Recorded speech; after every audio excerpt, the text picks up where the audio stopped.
Me da mucho gusto poder anunciar que este último libro, La invasión de los ángeles caídos, que he escrito recientemente, va a ser una grande bendición y una grande información para todos ustedes. ¿Por qué?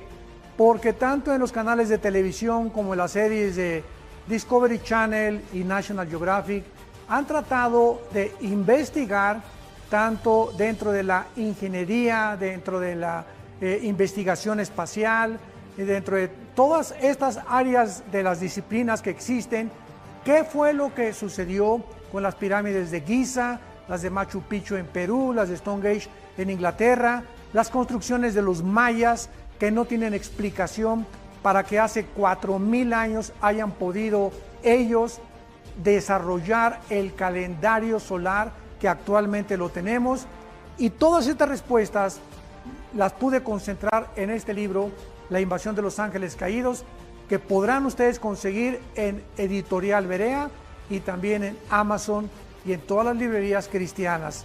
Estoy seguro que será de grande bendición para todos ustedes.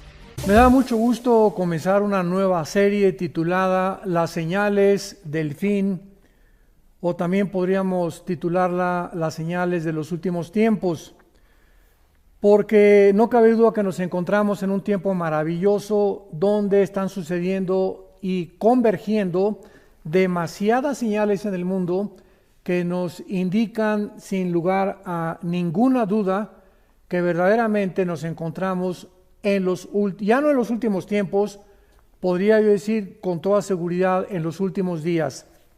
Por ejemplo, cuando Jesús resucitó de los muertos, los discípulos recordaron, ¿verdad?, que Jesús había profetizado de su resurrección. Dice en el Evangelio de Juan capítulo 2, versículo 22, por tanto, cuando resucitó de entre los muertos, sus discípulos se acordaron que había dicho esto y creyeron la escritura y la palabra que Jesús había dicho. Entonces, aunque ya habían creído en la salvación, o sea, los discípulos ya tenían la salvación, ahora podían confirmar que al ver las profecías cumplidas, podía llevarlos a un nivel mucho más profundo de su fe. Y esta es la razón por la cual Dios nos ha dejado en la Biblia estas profecías, para que no cabe duda que muchos de ustedes que nos escuchan ya tienen su salvación, ya estamos bautizados con el Espíritu Santo, regenerados y sellados con el Espíritu Santo. Sin embargo, mientras más avanza el mundo en el conocimiento y mientras más nos acercamos a la segunda venida del Señor Jesucristo, más señales están convergiendo al mismo tiempo, indicándonos realmente que sí nos encontramos en esta última generación. Y por lo menos Jesucristo estableció la misma verdad varias veces. Por ejemplo, en Juan capítulo 13, versículo 19, dijo Jesús: desde ahora se los digo antes que suceda, para que cuando suceda crean que yo soy. Vemos otra vez el énfasis de Jesús en las profecías. Les estoy contando algo que va a suceder, para que cuando suceda, ustedes se recuerden que yo se los dije, y en ese momento ustedes van a comprender que les dije la verdad y que yo soy el único que conozco el futuro. Pero también encontramos otra parecida en Juan capítulo 14, versículo 29. Ahora os lo he dicho antes, es Jesús hablando, antes de que suceda, para que cuando suceda, creáis. Otra vez Jesús nos muestra que las profecías son con el propósito principal de que nosotros vamos a ver el cumplimiento y nuestra fe va a estar mucho más profunda. Y finalmente en Juan 16, versículo 4, Jesús dijo: mas os he dicho estas cosas para que cuando llegue la hora se acuerden de que ya lo había yo dicho. Esto no os lo dije al principio, porque yo estaba con ustedes. Vemos entonces el énfasis de Jesucristo insistiendo en que pongamos atención a las profecías, porque esto va, repito e insisto, a profundizar nuestra fe y además podamos nosotros tener la evidencia completa de que pues no necesitamos milagros, ver que un rayo caiga del cielo, que algún paralítico se levante una silla de ruedas para que podamos creer. Básicamente las profecías son suficientes para que podamos nosotros tener la palabra profética más segura. Muy bien, ahora vemos nosotros que estas increíbles profecías cumplidas es una de las más grandes manifestaciones y pruebas de que Dios existe y de que la obra de Dios a través de la historia y a través de todos los eventos que están sucediendo son reales y profetizados con siglos de anticipación. Veamos, por ejemplo, en el libro de Isaías capítulo 44, que Dios estableció a través de este profeta una evidencia absoluta para que también pudiéramos nosotros creer, los que estamos en el siglo XXI, realmente que las profecías de Dios son completamente sin ninguna equivocación y se cumplen al 100%. Dice Isaías 44, versículos 6 al 8, escrita hace 2700 años, o sea, 700 años antes de que Jesucristo viniera al mundo. Y dice así, Isaías 44, del 6 al 8. Así dice Jehová, Rey de Israel, y su Redentor, Jehová de los ejércitos. Yo soy el primero, y yo soy el postrero, y fuera de mí no hay Dios. Aquí el profeta Isaías está hablándonos acerca de la eternidad de Dios y del principio y el final con el cual encontramos nosotros en la Biblia declarado todos los acontecimientos desde la creación del universo hasta el final de la historia humana.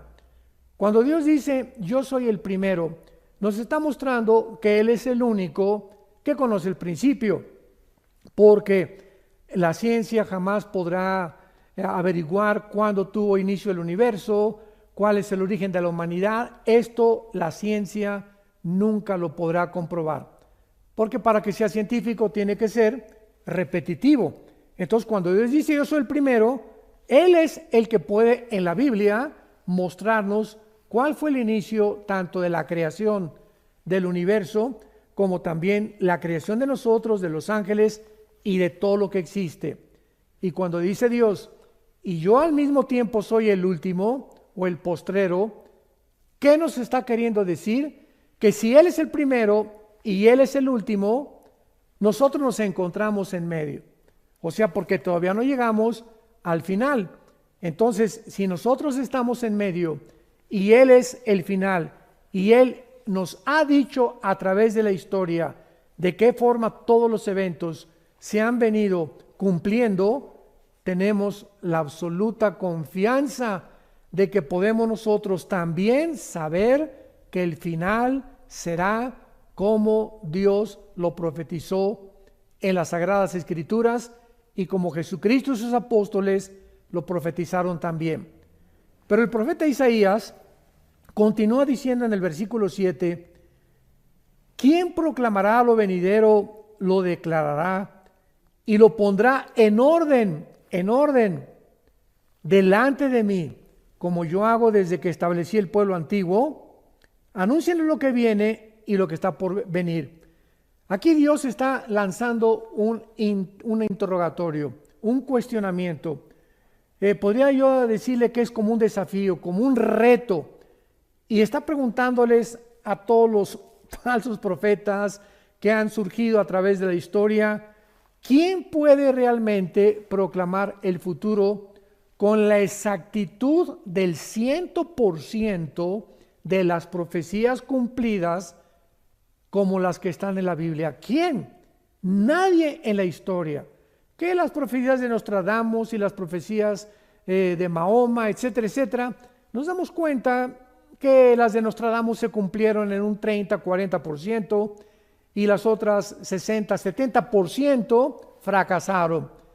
El único que realmente puede conocer el futuro es Dios. De ahí esta interrogante y continúa diciendo, ¿quién podrá proclamar lo venidero? Lo declarará y lo pondrá en orden delante de mí, como hago yo desde que establecí el pueblo antiguo. ¿Qué quiere Dios decirnos con esta pregunta? Si venimos a la Biblia, encontramos que desde el principio de la Biblia, Dios nos muestra el origen de que, a lo cual la mayor parte de los psicólogos, historiadores, filósofos, etcétera, etcétera, han tratado de explicar el problema humano. Por ejemplo, William Shakespeare, el famoso dramaturgo inglés, dijo que el problema humano era un defecto trágico. Carlos Marx postuló su famosa teoría de clases o lucha de clases, que si la clase del proletariado derriba a la clase burguesa, la sociedad va a vivir en paz, y es el problema por el cual el ser humano tiene tanta maldad. Sigmund Freud, el médico vienés, también se atrevió a decir, no, el problema del ser humano es realmente el medio ambiente y la sexualidad desde la infancia. Todos estos escritores, famosos psicólogos, dramaturgos, han tratado de explicar por qué el ser humano se comporta de una forma autodestructiva. ¿Por qué el ser humano hace lo que hace cuando está atentando contra su propia salud, su propia familia y contra su propio medio ambiente? Bueno, desde el principio Dios en la Biblia nos los muestra. La razón se llama el pecado. El pecado es como un virus que entró a la humanidad y nos contagió a todos. Y es la razón de los huracanes, de los COVID, de las pandemias, de los terremotos, de los tsunamis, de los cánceres, de las enfermedades y de todas las miserias que el ser humano ha atravesado a través de todos estos últimos casi 6,000 años de historia. Así que cuando dice Dios, ¿quién podrá en orden de mí todo lo que yo hago?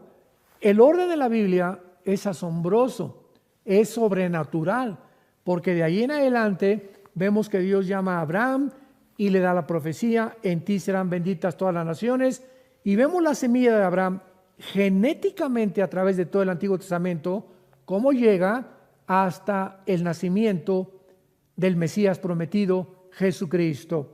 Y de ahí en adelante pues vemos todo en el Antiguo Testamento también, que encontramos el orden de todos los imperios. En el libro de Daniel, Daniel profetiza hace 2600 años que después de Babilonia vendría otro imperio, tal como la historia lo corrobora, que fueron los medos persas. Vendría un tercer imperio, que serían después de los persas, los griegos, y un cuarto imperio que serían los romanos. Así que el orden de la historia está en la Biblia. Y profetiza la Biblia, aunque lo vamos a ver más adelante, de qué forma acabará el mundo, política, religiosa, económicamente. Así que esto es maravilloso. Cuando venimos a la Biblia nos damos cuenta que estamos sobre un fundamento seguro, sobre algo que tiene bases no solamente bíblicas y teológicas, sino filosóficas, históricas, paleontológicas, genéticas, químicas, matemáticas y de la disciplina académica que podamos mencionar. Vamos pues a continuación y ver que nuestra expectación no debe ser de temor ante todo lo que está pasando en el mundo, porque los cristianos no estamos esperando un final, sino que estamos esperando un nuevo comienzo de la historia. O sea, no hay tal cosa como el final de la humanidad, porque cuando termine la humanidad y la muerte, vamos a ver que después nosotros vamos a entrar al reino milenial que Jesucristo profetizó, conocido como el milenio o el reino mesiánico. ¿Sabían ustedes que mueren 55 millones de personas al año? 55 millones de personas mueren al año, de diferentes causas, de diferentes enfermedades. porque la muerte es un juicio de Dios, ya que Dios le dijo a Adán: el día que tú participes de este fruto, ciertamente morirás. Entonces la muerte es el resultado y el producto de un juicio divino. Una vez alguien me preguntó: ¿usted cree que el coronavirus famoso que está ahorita tan controvertido y debatido en el mundo es un juicio de Dios? La pregunta es sí, y podemos responder también que no. Sí es un juicio de Dios porque miles de personas han muerto de esta famosa pandemia y miles mueren de cánceres. Simplemente en el 2019 en China murieron casi 200,000 personas, casi 300,000 personas del flu o de la influenza. Así que estamos nosotros haciendo un teatro, ¿verdad? Un circo, diciendo que ahorita toda la atención está concentrada en un famoso virus. Pero 55 millones de personas cada año están muriendo en el mundo. Y este fue el caso realmente de que nosotros podamos ver a dos ejemplos en el Nuevo Testamento del famoso Simeón y Ana, que estaban esperando no un final, sino un nuevo comienzo de la historia. En el libro de Lucas, en el Nuevo Testamento, capítulo 2, esto es maravilloso y siempre me ha asombrado y me ha confortado y me ha animado muchísimo a mantener este espíritu expectante, de saber que no estamos esperando un final, los cristianos, estamos esperando un nuevo comienzo, porque el día que nosotros muramos, comenzamos una nueva vida, y una vida que verdaderamente ya estará libre de enfermedades y de problemas como los que actualmente estamos atravesando. Veamos en Lucas capítulo 2, versículo 25 y 26, estas palabras. Esto fue antes de que Cristo naciera. Y está relatándonos la vida de dos personas ya en estado, se podía llamar de la tercera, cuarta edad, Simeón y Ana, que ellos, a pesar de vivir en un gobierno como el gobierno romano, perseguidos, donde en un lapso futuro iban a comenzar a aventar a los cristianos a los leones, ellos mantenían la esperanza de que cuando naciera el Mesías cambiarían las cosas. Y dice así Lucas 2:25: había en Jerusalén un hombre llamado Simeón, y este hombre justo y piadoso esperaba la consolación de Israel.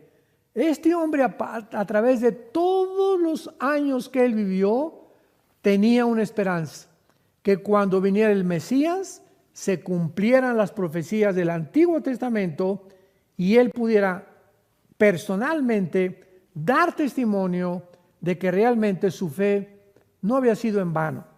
Estaba esperando la consolación de Israel y el Espíritu Santo estaba sobre él. Y le había sido revelado por el Espíritu Santo que no vería la muerte antes que viera al ungido del Señor. Y movido por el Espíritu, vino al templo, y cuando los padres del niño Jesús le trajeron al templo para hacer por él conforme al rito de la ley, él lo tomó en sus brazos y bendijo a Dios diciendo: me voy a detener aquí. Este hombre estaba esperando al Mesías y enfrentó todas las vicisitudes de la vida para que esa esperanza no muriera en él.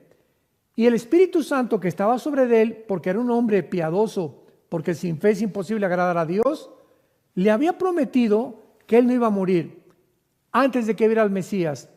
Y cuando trajeron a Jesús al templo, ¿cómo sabía él que era el niño Jesús? ¿Cómo sabía él que era el Mesías? Porque veamos lo que dice cuando lo carga. Versículo 29. Ahora, Señor, despides a tu siervo en paz conforme a tu palabra, porque han visto mis ojos tu salvación, la cual has preparado en presencia de todos los pueblos, luz para revelación a los gentiles y gloria de tu pueblo Israel. Vemos nosotros una de las primeras profecías de Simeón en la Biblia con el niño Jesús cargándolo en sus brazos y anunciando que realmente Él era y que ahora podía morir en paz porque ya había visto que el Mesías prometido venía a este mundo. Pero veamos ahora el caso de otra mujer llamada Ana, en el versículo 36 al 38 de Lucas capítulo 2. Estaba también Ana, la profetisa, hija de Samuel o de Famuel de la tribu de Aser, de edad muy avanzada, pues había vivido con su marido 7 años desde su virginidad. Y era viuda hacía 84 años y no se apartaba del templo, sirviendo noche y día con ayunos y oraciones. Esta, presentándose en la misma hora, daba gracias a Dios y hablaba del niño a todos los que esperaban la redención de Israel. O sea, en el mismo momento que Simeón cargó al niño Jesús, ahí estaba otra mujer llamada Ana, que tenía 85 años de viuda. Imaginémonos nada más, me imagino que ya tendría como 95 o 98 años, casi 100 años de edad. Y en ese momento ella da testimonio de lo que Simeón había dicho anticipadamente, que ella estaba segura que ahora venía la salvación del pueblo de Israel. Pasemos ahora y veamos a continuación la aparición de las señales, una vez que hemos visto que las profecías están en la Biblia con el propósito de enseñarnos a vivir en fe, a confiar que lo que Dios ha dicho se tiene que cumplir.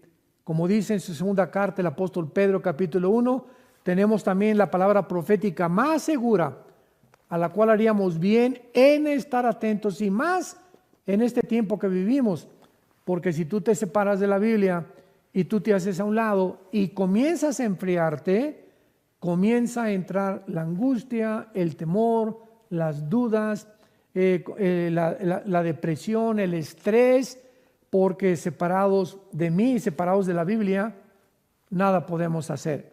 Esto es muy importante para considerar en los tiempos que estamos viviendo. Muy bien. No cabe duda que mientras más cerca nos encontramos del arrebatamiento de la iglesia, más señales vamos a continuar viendo de parte de Dios y lo que verdaderamente nos encontramos en los últimos tiempos de esta última generación. Veamos rápidamente que en el Medio Oriente es una olla express. Ahora está China, Rusia e Irán unidos tal como se profetizó hace 2700 años en Ezequiel 38 y 39. Hace 2700 años se profetizó que la China, Rusia e Irán se unirían con varias naciones musulmanas para planear una invasión contra Israel. Entonces vemos que también se levanta Turquía con el presidente Erdogan amenazando a Israel hace algunos meses, diciendo que él no va a permitir que más naciones árabes se unan actualmente, como ya lo hicieron los Emiratos Árabes Unidos, Bahrein, Sudán y últimamente la nación de Marruecos, que está, ¿verdad?, al sur de España, en el norte de África. Estas 4 naciones árabes que ya forman parte de la nación de un tratado diplomático con la nación de Israel, juntamente con Jordania y con Egipto, son 6 naciones árabes, que esto es inconcebible, que ya están unidas con pactos diplomáticos de paz, como el pacto Abraham que hicieron hace poco estas naciones de Emiratos Árabes y de Bahrein con la nación de Israel. Esto es increíble, porque hace aproximadamente 74, 75 años que Israel se independizó y se convirtió en una nación soberana libre.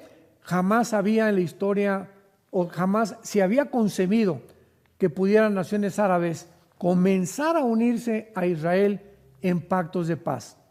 Entonces estamos realmente en un mundo donde las profecías están convergiendo rápidamente Europa, ¿qué podemos decir de Europa?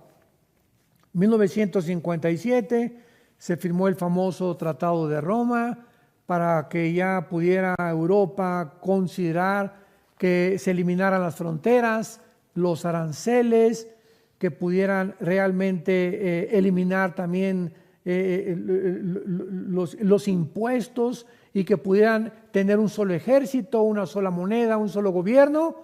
Y poco a poco, hasta el siglo XXI que nos encontramos, se han reunido casi 29 naciones. Inglaterra se acaba de separar con el famoso Brexit de Europa porque quiere mantener la libra esterlina, su nacionalidad, su independencia. No quieren seguirle pagando impuestos a la Comunidad Europea o a la Unión Europea, y Europa se está hundiendo económicamente. Actualmente sobreviven nada más Alemania y Francia. Y Francia también, ¿verdad?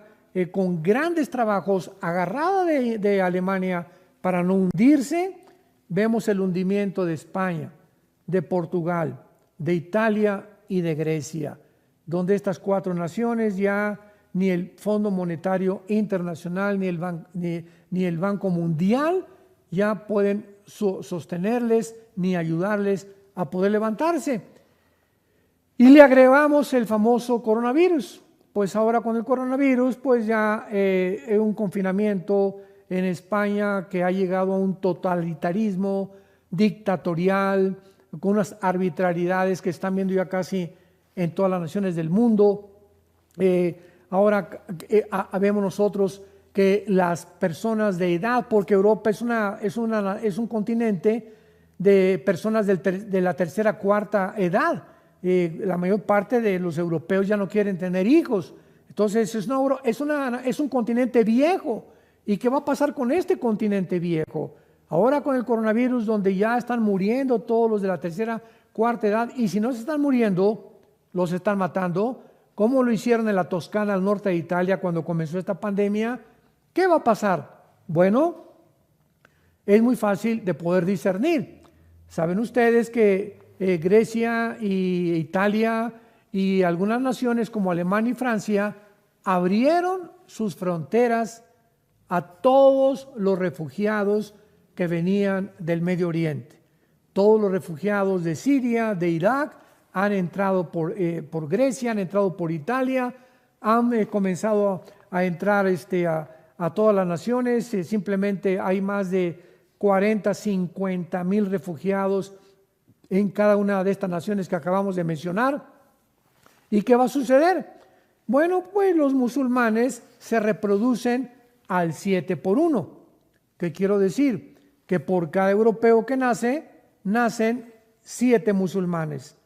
Con esto podemos nosotros deducir que en 8 años, para el año 2027-2028, Europa será un continente musulmán, controlado por los musulmanes y por la ley de los musulmanes, y vamos a ver que las profecías bíblicas se van a cumplir, porque tal vez el anticristo tendrá raíces musulmanas, ya que provendrá de alguna nación o de Siria o de Irak, del Medio Oriente.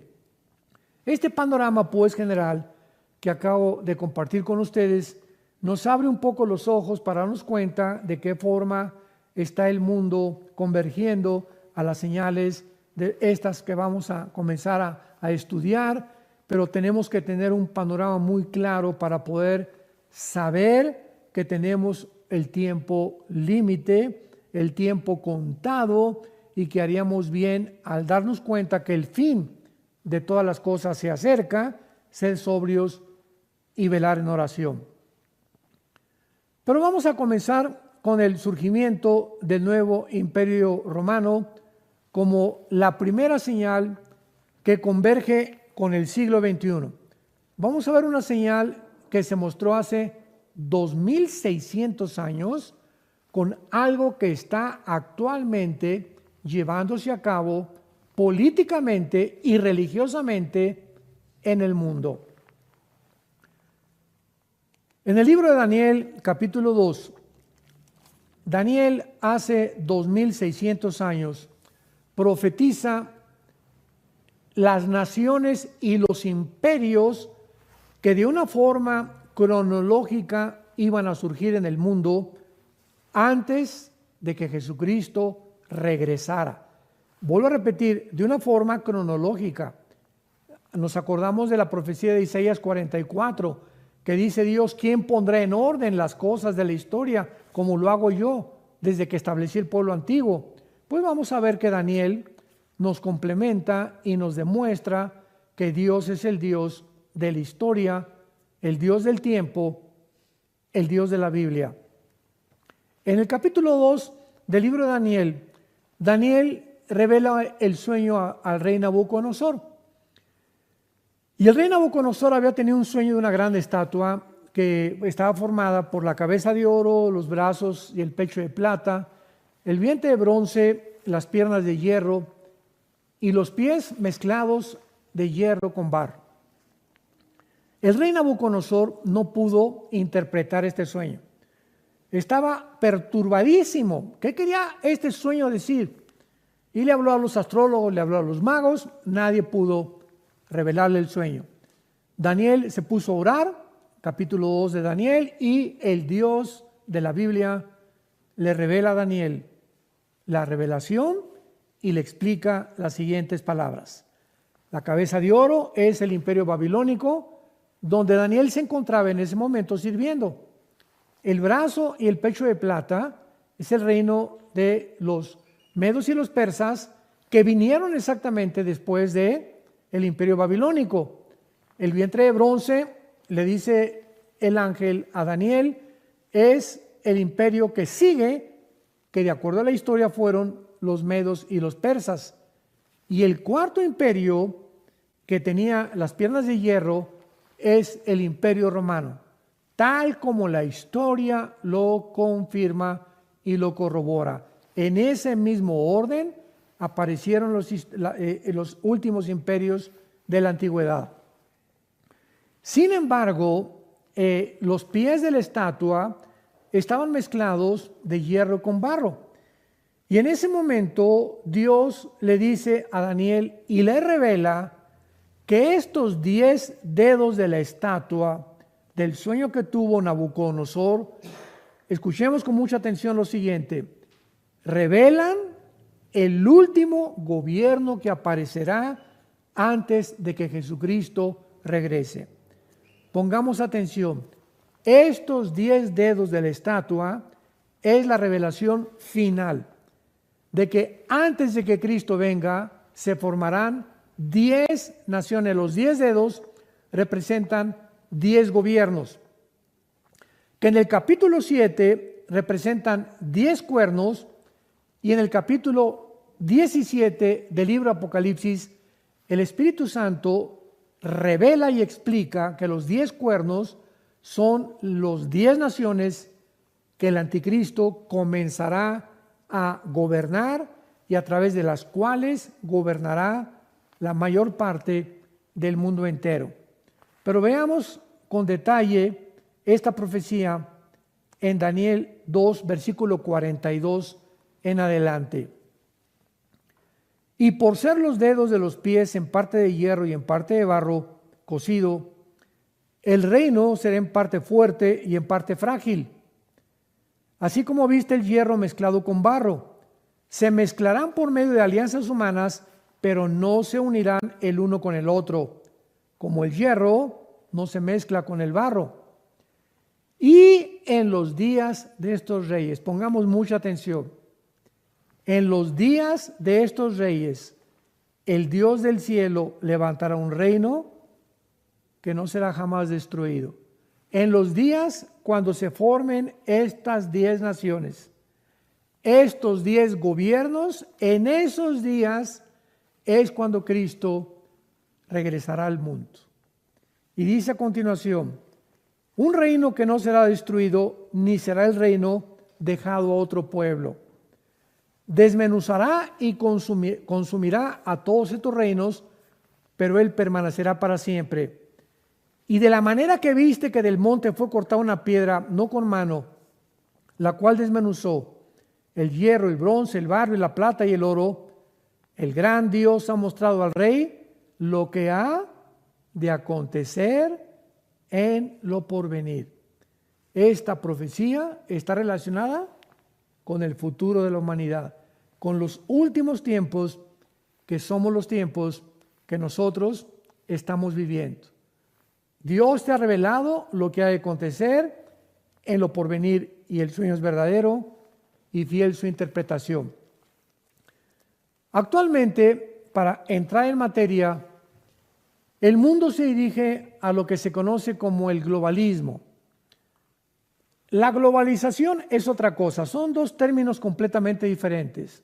La globalización es la razón por la cual tú y yo ahorita me pueden ustedes ver a través de los medios de comunicación, a través de los cuales yo puedo transmitir esta conferencia, este video, etcétera, etcétera.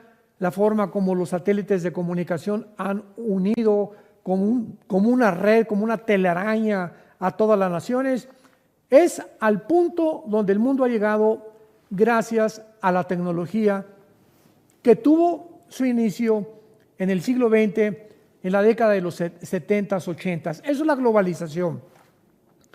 El globalismo es otra cosa. El globalismo es una agenda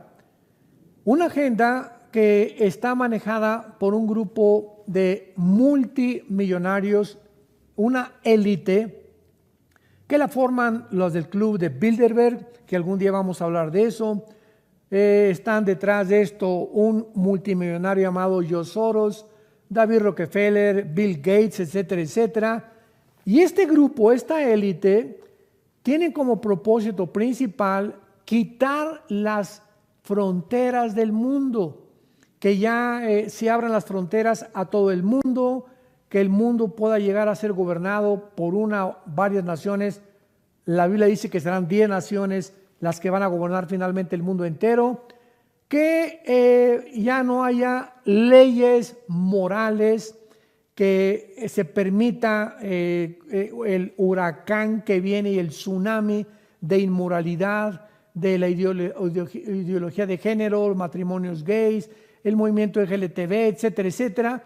Este movimiento globalista tiene como propósito principal desbancar la familia cristiana, hacer a un lado y redefinir la familia y el matrimonio que tiene su fundamento en la Biblia y durante por 6,000 años ha sido entre un hombre, una mujer y los niños.